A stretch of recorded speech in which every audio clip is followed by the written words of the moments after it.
New ইয়র্কের subway শত বছরের পুরনো, আর এ কারণে সাবওয়ের যে মেইনটেনেন্স, সেই মেইনটেনেন্স প্রতিদিনই এরকম আমি দেখি। এই যে হলুদ পতাকার মতো পতাকাবাহী একজন এক প্রান্তে দাঁড়ান, আবার আর একজন ঠিক অপর প্রান্তে দাঁড়ান, যাতে ট্রেন চলে আসলে ট্রেনের চালক বুঝতে পারে যে এখানে মেইনটেনেন্সের কাজ হচ্ছে।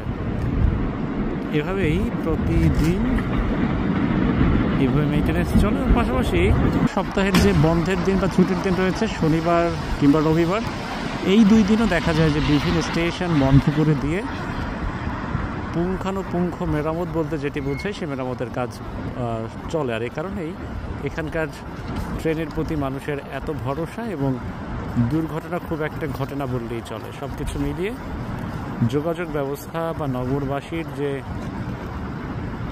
প্রত্যেক দিনের কর্মকাণ্ড সব কিছুকে স্বাভাবিক রাখছে শত বছরের পুরনো লোহার পাতের উপর নির্মিত এই রেল লাইন।